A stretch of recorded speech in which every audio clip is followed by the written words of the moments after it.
মামা আসসালামু আলাইকুম। ওয়ালাইকুম আসসালাম। ওয়ালাইকুম আসসালাম। আরে বাগনা, আয় আয় আয় আয়, কি মনে করি বাগনা? ভালো আছেন? আছি মামা ভালো। বাড়িতে গেলাম, মামিকে জিজ্ঞেস করছি যে মামা কোথায়, আচ্ছা আচ্ছা বললো যে মামা বাইরে গেছে। আচ্ছা আচ্ছা, বলো কি মনে করি এসব বাগনা?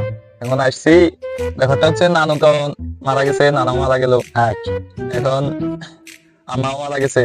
এখন আমাদের যে সয় সম্পত্তি বা হক হামু আচ্ছা রান্না করতে, ওই হক গুলা কি বুঝে দিবেন? এই মতো সম্পত্তি দিবেন দিবেন বলি আমার আম্মার কাছে অনেকবার আসছে, উনিও মারা গেল। এখন আমি আসছি, আমাকে একই ডাইলগ বলতেছেন, এভাবে আর কত গাল? আরে বাগনা, এই মতো তুই তো ছোট মানুষ, তুই বড় হস না, বড় হইলে দিমু। আরে মামা, আমি কি এখন ছোট আছি? আমি এখন বিয়ে পাস করছি। বিয়ে হাস, আর বড় বিয়ে হাস করলে বিয়ে পাস করা লাগে না, বিয়ের লাই আমি ক্লাস করে আরে মামা, বিয়ে পাস ন, বিয়ে পাস মানে 12টা ক্লাস পাস করছি। ও আমার বাগনা 12 ক্লাস শ্বাস করছে, মাশাআল্লাহ মাশাআল্লাহ। বাগনা তুই তো লেখাপড়া তো মেলা করছস, তখন কি করস, কি কাজ করস? আমি এখন দারোগা। দারোগা, মাশাআল্লাহ আমার বাগনা দারোগা। আরে বাগনা তোর সম্পত্তি আমি মারি খেতে পারি, দারোগা তোর সম্পদ বুঝাই দেবো বাগনা, তুই চিন্তা করিস না বাগনা, তোর সম্পদ পাইবি তাড়াতাড়ি বুঝাই দেবো। বাগনা দারোগা হয়ে গেল, এখন তো ওর সম্পদ মারি খাওয়া যাবে না। আমার বই নেই, আমার মাইয়া শেফালি রে, ওর কাছে বিয়ে দিতে কইছি, ডিমু ডিমু করে দিই না, হিটো ভাগিবাজি করছে। যাক বাগনা শোন, তোর তো চাকরি বাকরি হয়েছে, লেখাপড়া করছো, স্কুলের চাকরি হয়েছে, তুই বিয়ে শাদী কর, রেডি হ, তুই বিয়ে শাদী করে রেডি সেটেল হ। আমিও জায়গা জমি, তোর নানা জায়গা জমি কোথায় কি আছে আছে এগুলো সব গোছাই গাছাই রেডি কর, ঠিক আছে নাকি? একবারে পাবি, তুই বুঝিয়ে দেন। মামা, আপনার ছয় নয় আমি বুঝি। আপনি মা যখন আপনার কাছে আসতো, তখন মারে বলতেন যে আমার মেয়েটারে তো ছেলের সাথে বিয়ে দেবো, এটা বলি বলি ওনাকে পার করে দিচ্ছেন। মাও দুনিয়া থেকে চলে গেছে, আপনার মেয়েটারা অন্য জায়গায় বিয়ে দিয়ে লাইছেন, তো সেটা নিয়ে আমার কোনো আপত্তি নাই। এখন আমার কথা হচ্ছে যে আমার বিয়ের সাথে সম্পত্তি দেওয়ার সম্পর্ক কি?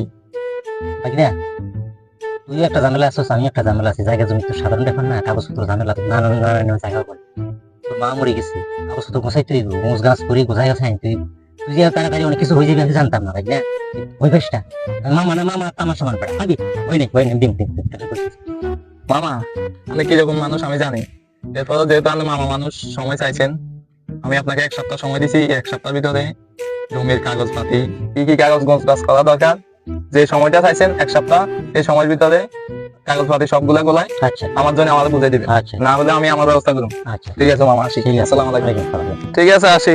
সময়টা মনে রাখি 1 সপ্তাহ। আচ্ছা ওই সময়ের ভিতরে যদি আমার জমি আমাদের বুঝে না দেন, আচ্ছা। তাহলে আমি আপনাকে জেলে দিতে বাধ্য হবো। ঠিক আছে মামা, এই কথাটা মনে রাখি। ठीक है। বনির নয় বুঝাইয়া একদিন ফাল করলাম, বনিয়া মরে গেল, বাইক না পুলিশের ধারোগা হয়ে আইলো, আমার আর নিস্তার নেই। আমি ফাঁক ফকর দিয়ে সব জায়গা জমি লয়ে যাই, মানে তোগুলো জায়গা জমি লয়ে যাবো।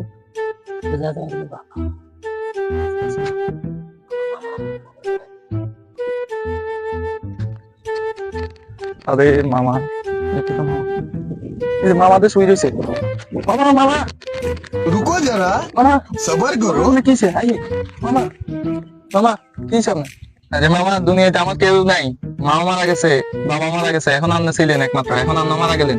মামা আমার সম্পত্তি লিখবেন না। মামা মামা আপনি উঠেন মামা। ওদের একদম মামা, ওদের একদম না, আরে মামা, না না না না না, ये सब क्या देखना पड़ रहा है। অভিনয় করছেন? এটা মরে গেছিলাম, আমি আমার পাশে উঠছি না। আরে মা, আরে আরে সম্পদের কথা বুঝতে পারছি, এটা আইটেম না। আরে আপনি তো আসলে আজরাইলে দিকেছে আমার, আজরাইলে আপনাকে বুঝে আজরাইলে রুদি যায়, হ্যাঁ? ধরে আমি আমরা এমনি করতাম। মরে যাবো, সম্পদের কথা আপনি মরে যান, না দিয়ে যান, আর সম্পদ দিয়ে যান লাগবে। আচ্ছা আচ্ছা মানে মানুষের কথা